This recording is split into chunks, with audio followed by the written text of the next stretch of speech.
MultimediaJay Radio Style. It has been much too long. What haven't I gone through in the last couple of months? Yeah, I know, it's just, I've been gone for way too long. And so I have one thing to say to everyone who's listening right now. Hey everybody, remember me? What's up everybody? Jason here, aka MultimediaJay, and this is MultimediaJay Radio Style, a series that I haven't really done much with in months because I haven't done much of anything on YouTube or any other site in the last couple of months. Hope you all have been doing well since early October, because I sure haven't. This has been one of the most turbulent sets of months that I've been through ever, actually. This winter is well on its way to becoming one of the most stressful winters I've ever had to deal with. The whole mess began a little after October when I had to go out and get a new car because the rust bucket that I was driving around was finally too rusty to be worth fixing. So on the spur of the moment, I had to go car shopping. Managed to find a decent one and something I could afford, something I could make some payments on. But no sooner do I start, having to pay off this debt when I missed nearly a week's worth of work because of an absolutely incapacitating flu-like whatever that was that I got. I was out of sick days from having a horrible year as far as sickness and bad weather went, so I was out a couple of $100 right off the bat just from missing work for all that time. It was pretty bad. The doctor says I was lucky that the whole thing came and went in a few days. A lot of other people that were getting flu-like stuff, whatever, were out for weeks, or if they had H1N1, maybe even quite even longer than that. Fortunately, what I had wasn't H1N1. It was just really nasty, and it just totally KO'd me for 2 days. And then I kind of sort of started doing constructive stuff again on day 3, but it was a bit of a struggle. Trying to do laundry when you're feeling like you're drunk because you're sick, just I don't know. It just wasn't good. And it's been one expense after another, after another, after another, after another. I've axed stuff from my usual, from my budget, not spending things that I usually spend stuff on. It's just been one thing after another, trying to counteract all this nonsense. And finally, I think I might be out of the woods.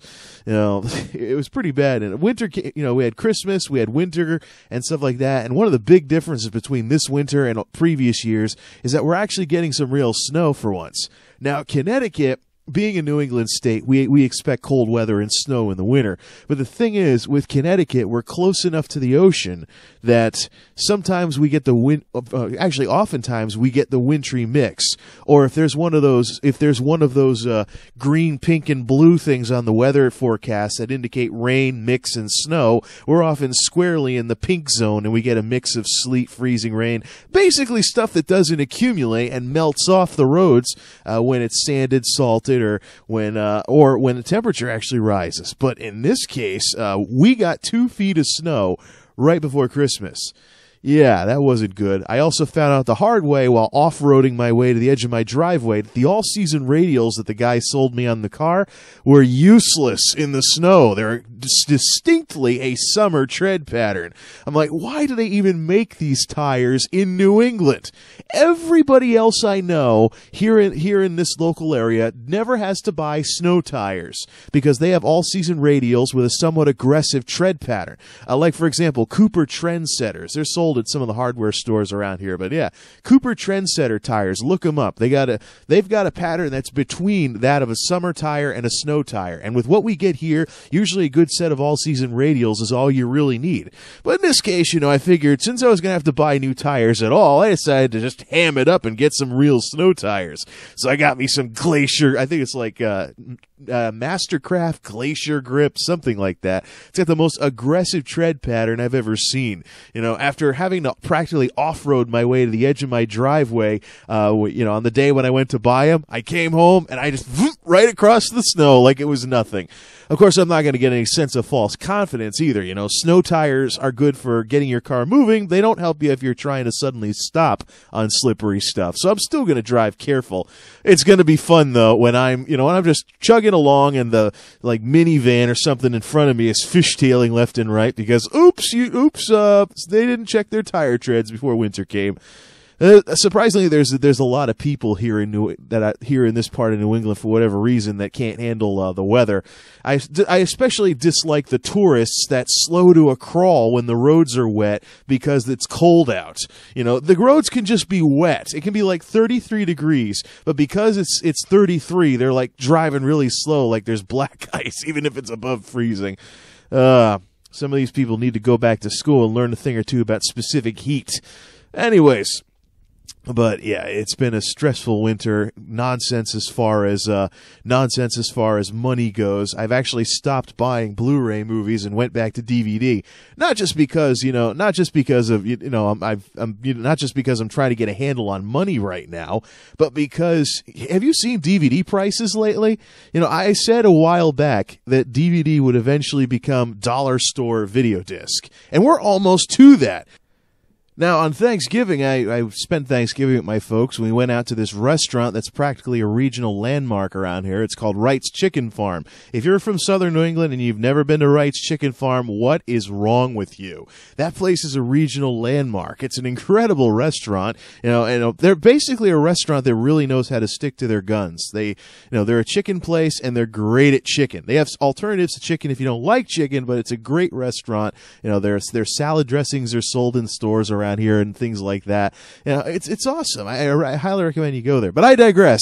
We'll talk about them some other time. On the way back, we stopped at this discount store that just got itself a business presence in this area. They just opened up.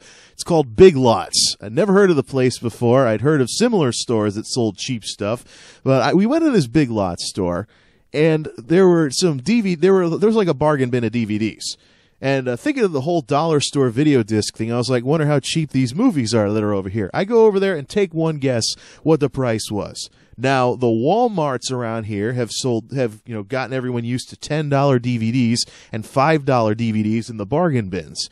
These guys had movies for $3. $3 movies. That's not a rental. When I was growing up, if you rented a movie from the video store on VHS, you paid $3 for 3 nights or something like that. Actually, I think it was more, if I remember right.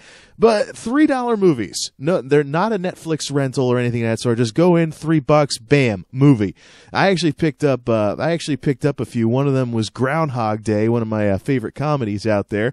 Groundhog Day, widescreen, $3. Pop it in, upscale it, bada bing, you're set.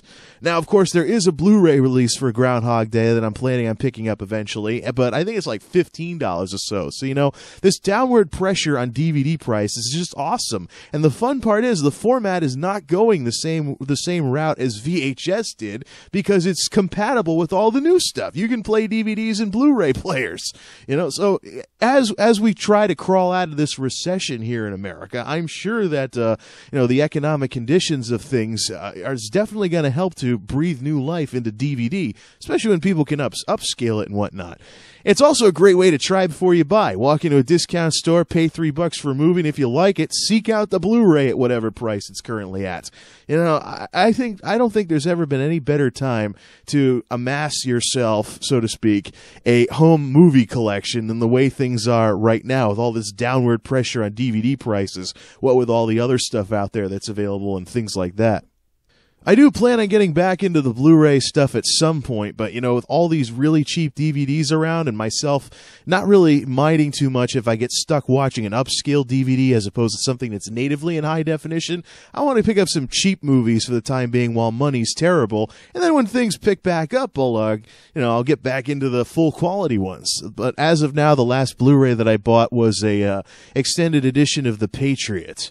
So, I don't know. I'm thinking of getting Groundhog Day as my next Blu-ray disc, but with the way things are right now and with the economy still in the toilet, I'm probably going to back off on some of that stuff until things start to pick up again.